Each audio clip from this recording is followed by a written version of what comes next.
Awesome. Thank you. So I guess before I start with my presentation, I'd like to introduce Reshma Sojani. She's a lawyer, politician, and a nonprofit executive. But as far as I'm concerned, her most significant contribution is that she's a founder and CEO of Girls Who Code. And she's been working hard to inspire and educate young girls into computer science. And she's trying hard to fill the gender gap in technology. And a significant contribution she's made so far is that Girls Who Code has served almost 500,000 girls through their in-person computing programs and reached another 500 million online. And she's written books like Brave, Not Perfect, Women Who Don't Wait in Line, primarily to bring more and more computing. And I think that's a significant contribution, not to just computing, but to women in general. And for that, she certainly deserves our applaud. With that, I'll be talking about LabVIEW Task Manager today. I am Ravi Beniwal with Binary Palette. I've been developing in LabVIEW for the last 2 decades. And I started developing LabVIEW Task Manager just as a tool for myself to use and thought it would be useful to others. So I shared it in Lava groups. And there was significant interest in it. So several members of the LabVIEW community pitched in and they added uh, some pretty cool features to it. And then a few years after that, Tim Vargo picked it up and he added several other features. And now, most recently, Christoph Browers added another significant step that I will share today in this presentation.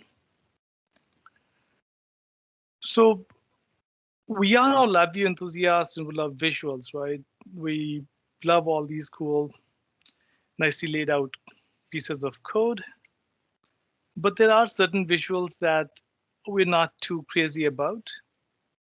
Like if you're trying to close a project and all of a sudden are greeted with closing the project will abort some running VIs message. At this point, you don't know what's running. You don't have a way to find out. And then, as I call it, there's a stalemate. So imagine you have a modal VI, a dialog of some sort, and that is called by another VI. If you open that VI and run it without actually running the code that will call the modal VI will just stay on top, and there is no way for you to close that. The only way at that point would be to just open Task Manager and completely kill LabVIEW. So if you have any unsaved VIs at that point, out of luck. And obviously we have all these errors that we've all seen and cringe when we see them because there's not much to go off of. So in this presentation, before talking about the task managers, I just wanted to share a few common tools that are built into LabVIEW or some add-ons that are available either through the community or paid utilities. So we are all used to using execution highlight to visualize data flow. It's great to see the actual data flow, but doesn't help with any timing issues.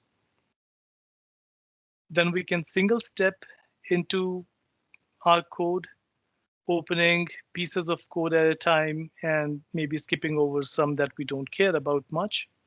It's great to let us see the execution, get to specific VIs that we want to look at and skip over others. But again, it impedes timing problems discovery. And then we all drop breakpoints and pause execution to see the state of your paused VI. Then we use our generic probes that are built into LabVIEW to look at the default data types that these probes support. If you need more information than that, we can get to custom probes where we can even put conditions on when we want that probe to show us data. It will pause execution at that point if certain conditions are met. And then you can create some custom probes. You can use controls as custom probes.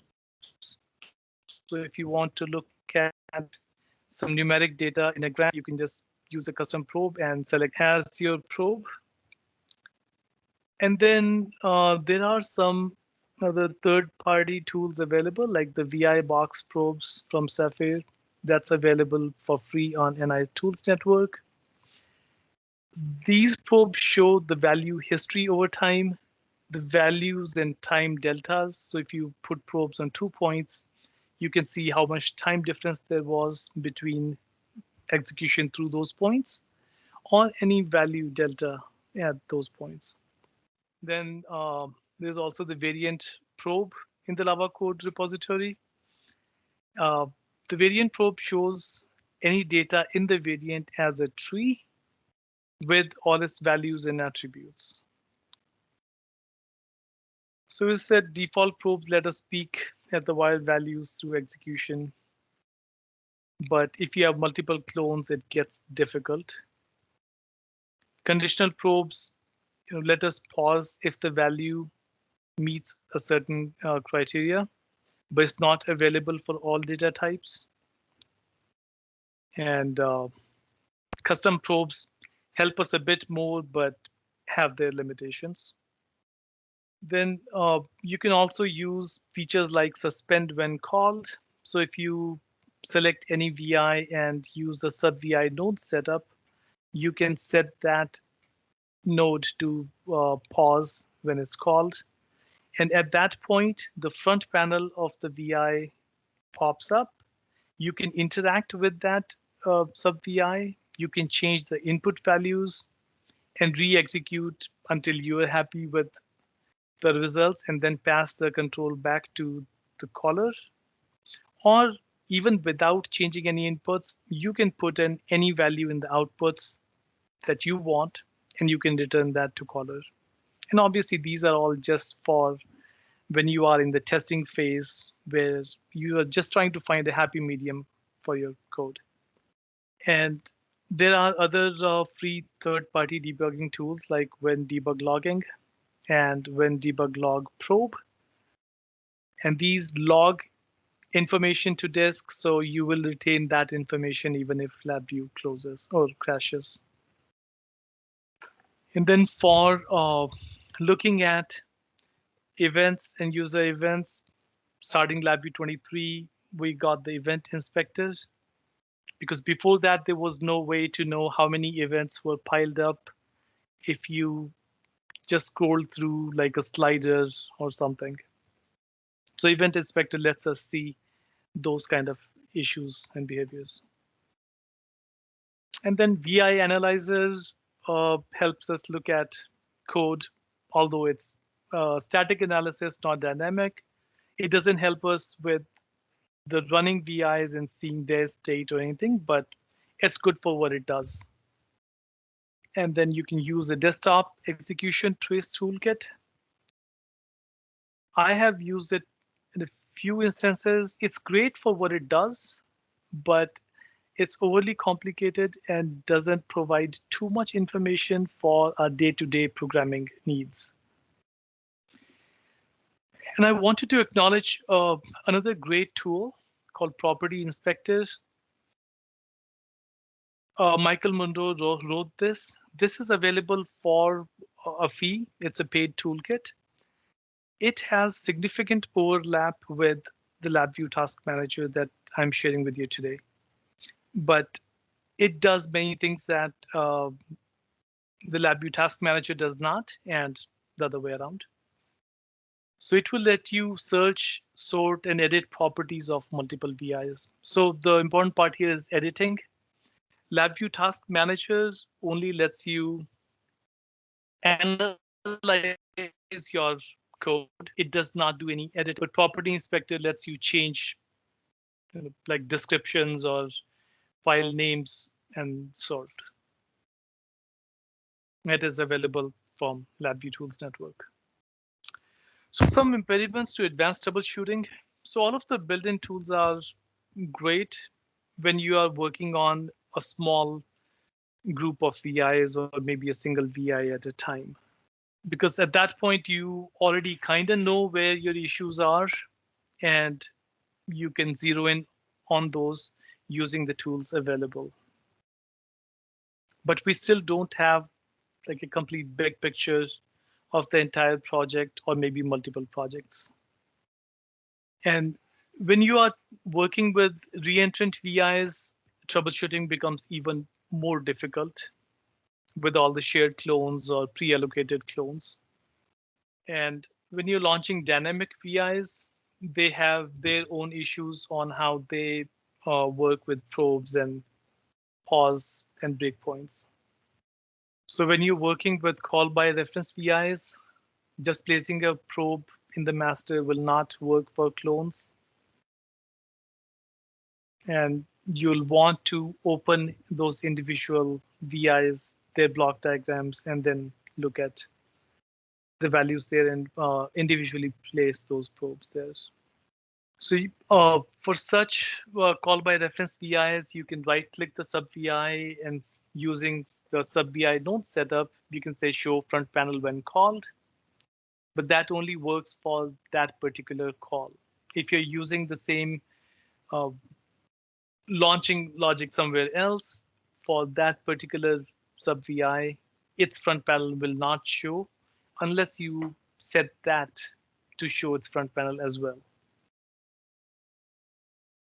So you can use VI properties, window appearance to show front panel when called. And that works for all calls, but it's persistent.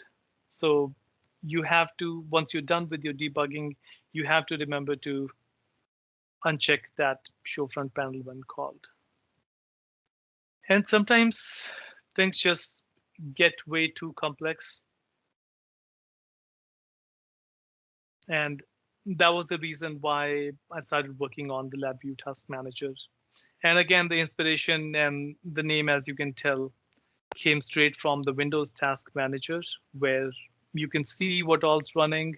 You can kill something if you need to, or you can see how much memory something is using or how much CPU something is using. So LabVIEW Task Manager aims to provide that dynamic and big picture view of everything in memory right now. And it lets you interact with all those running VIs and controls. So once installed, that package will add the entry in your tools menu, Lava LabVIEW Task Manager. So within the LabVIEW Task Manager, you can select which LabVIEW instance you want to analyze. So it will detect all open LabVIEW application instances, and you from a drop down, you can select which one you want to analyze. Now, if you launch it from a VI, so if you just launch it from the project, you will just see the task manager with a default instance, and then you can drop down and select which project you want to work on. But if you launch it from any VI, LabVIEW Task Manager would launch with that particular project selected and that VI selected. So you already have a good starting point. And with all the tons of VIs in memory, you need a good way to group them so you can focus on the things that matter to you. So you can group all the VIs by folder on disk, or you can group them by libraries. So all your classes would show their members together. If any VIs, so in this group by library view, all VIs that are not part of any class will show under no parent library. So at least you can collapse this view and maybe just work on the class that you care about. Again, in group by folder, it will show the whole folder hierarchy on disk. So you can match things with how they look in your Windows Explorer. And you can also choose to show everything in memory in a flat list. So if you only care about VIs that are currently running or currently idle or in a bad state, you can choose the flat list and then just sort by state. So everything bad shows together, everything idle shows together. And in this view, you can also choose to sort them by the total VI size or any other property, like all the reentrancy properties or others. Then the filter menu in the LabVIEW Task Manager would provide several settings for filtering out items from the view. So you can filter out everything that you do not care about. It could be whole folders or folder hierarchies on disk.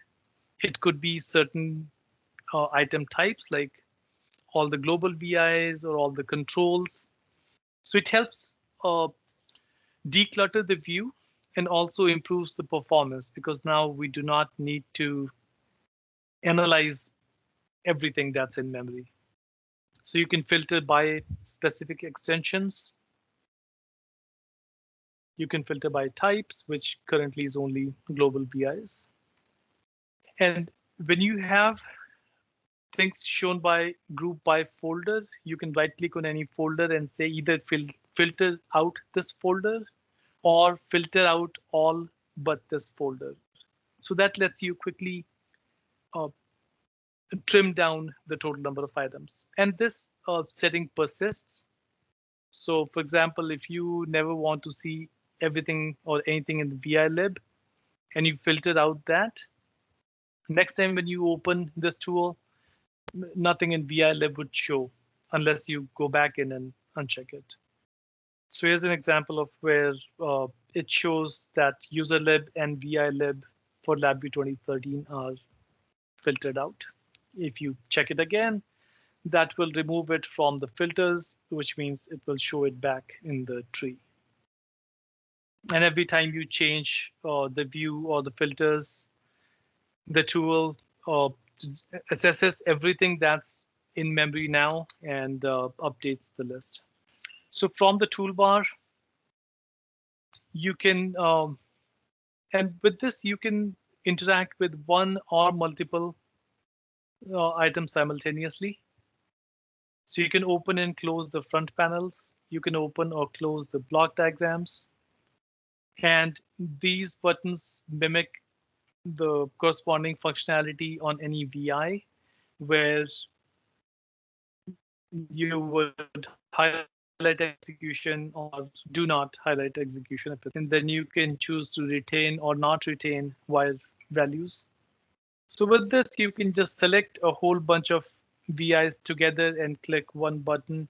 And now you get to keep wire values for all of those VIs during execution. And when you're done, just uncheck it and everything is back to normal. Then you can pause or resume execution for one or more VIs. And if you are in a case where you want to maybe run one group of VIs while the others are paused and then switch them. So first group is paused and the next one is running. So you can toggle between all the VIs currently paused and currently running. And you can select any VI or VIs and abort them.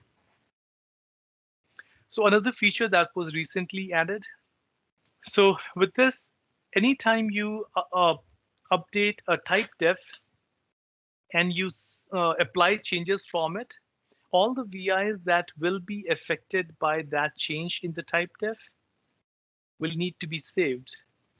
Generally, you would notice those while closing the project where you're told that Untitled 1, Untitled 2 in this case need to be saved, and that's when you see that they have some changes left. And that at some point here, if you run into that modal dialog closing issue, you might lose this stuff.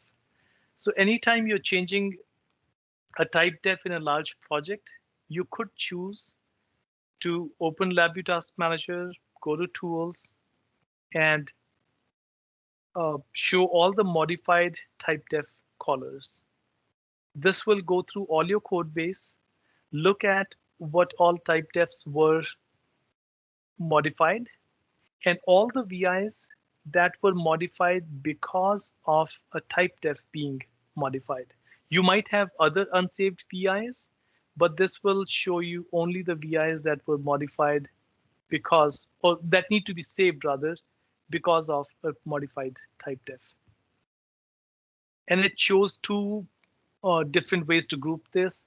It shows all the typedefs and all the VIs each typedef is affecting, or you can see all the VIs and which typedefs are causing it to be in this state. And then you can go and save those. And then there are some other helper functions that let you have more control over, especially when you're working with reentrant clones and other call by reference VIs. And about that stalemate, so if you had your LabVIEW project open with a modal dialog that is not running and there's no way for you to close it, the task manager comes with an additional executable, just called LVTM Control App for lack of a better term. It connects with a TCP server running in the task manager that launches every time you run the task manager. And when you refresh it, it lists all the dialogues in that application instance. Actually, in all application instances. So if you're running, say, LabVIEW 2020, and you run this LVTM control app and say, show me all dialogues, if you have 5 different projects with 3 dialogues each, this list will show those 15 dialogues. And you can just select and close that front panel. So you can get back to doing what you were doing. But that requires the task manager to be running in LabVIEW development environment, because this application depends on a TCP server running on the other side that it can connect to. So if you are working with lots of dialogues, you might want to just keep the task manager open in the background, because if that's not running, then this application will not help. And that's where the recent efforts from Christoph really come for our rescue. So he took the task manager code and made the necessary changes to run it as an executable. So it connects to the LabVIEW IDE via the VI server. So it can connect to any LabVIEW version. So if you have this application built in 2013, and if you are developing in 2020, this application can connect to that 2020 environment just fine. So this task manager executable uses the exported VIs rather than the all VIs in memory that we were using so far in the development environment. And for this to work, you need to set your IDE's VI server properties to allow machine access, so the application can see your LabVIEW development environment, as well as exporting all VIs so that, again, this exe can see them. So with this executable, you can even connect to and control VIs within other LabVIEW executables, not just development environment.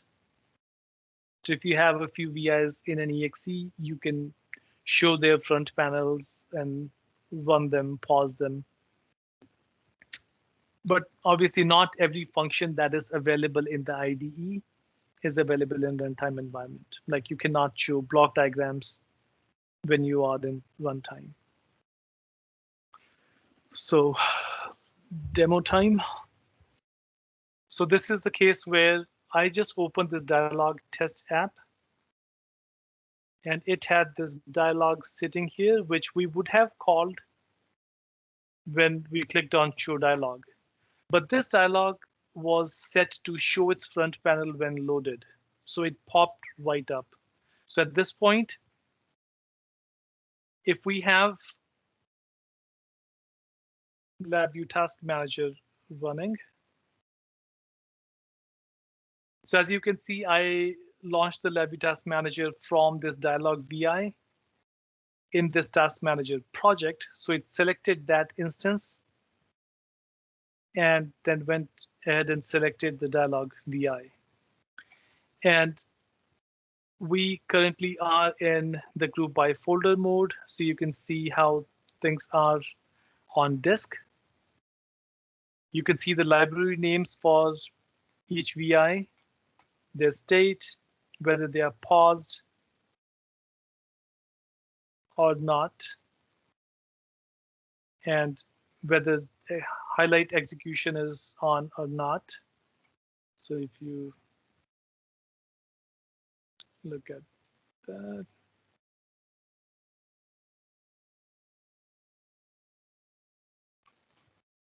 open front panel.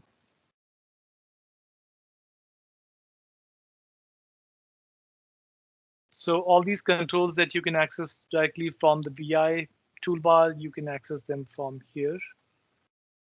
Retain while values or not, pause or not. And then when you're done using either the buttons or the menu, you can close the block diagrams, you can close the front panels. And let's run my dialog test app. I am stuck with this dialog box. And I can't even access the task manager directly because I have a modal dialog there. At this point, if I launch the LVTM Control App, refresh, it just connected to the LabVIEW development environment, found all the projects, which currently is just one, and all the dialogues in memory. So if we just go ahead, click that, and close front panel, that front panel is gone, and we have control again.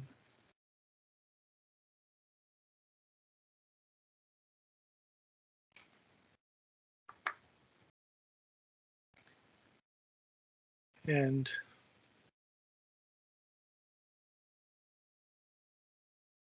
this VI put together by multiple people in the community, throwing their own version of how to launch VI dynamically with all different modifications and different ways. So launch a bunch of VIs, refresh the view, and it shows all of them here. You can select all of these and show all their block diagrams. Well, close block diagrams.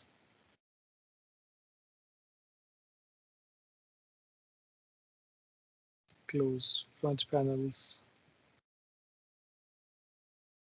Here's an example for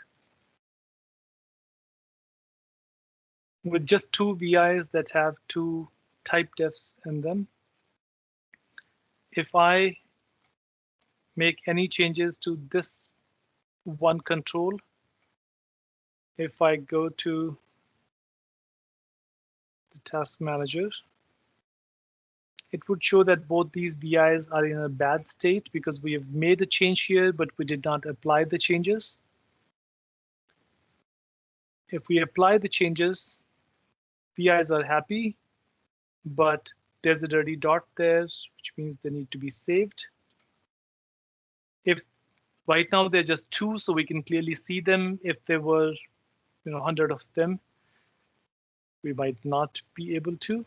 So if you just go to Tools, User Tools, Discover Modified Typedef Callers, it analyzed the project and said, you've modified control 1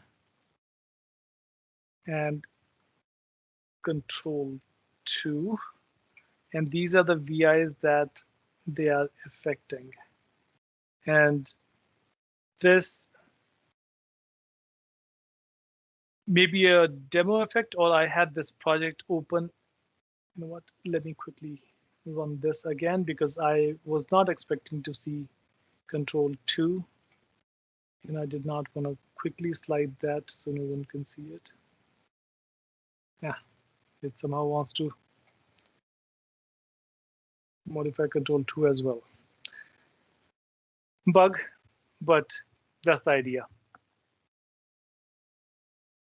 That was it for the live demo, unless you want to see anything else.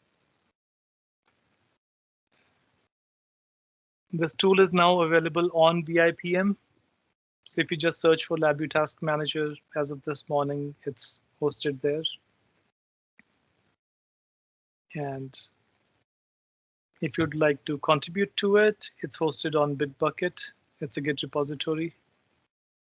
And there are 3 of us active developers on it now. And we'd love more support. And if you have any other ideas, please share and contribute. Ravi, the one thing I was thinking was, I mean, I saw a post from Jim Kring on the LabVIEW Ideas Exchange recently, and it was to do with the modal VIs and a way of basically making them non-modal when you leave it open, and in a development environment, it automatically changes it to non-modal and does something like that. I mean, Yeah. potentially you already have all the code required to check whether a VI is open, VI is modal, and that kind of thing. So, I mean, would you be able to sort of provide a library or just a single VI, which basically is called from the top level VI as the very first thing, and that basically goes around, checks all the hierarchy to see if any VIs are open that are modal, and if they are modal, either warn the user or close them down, basically.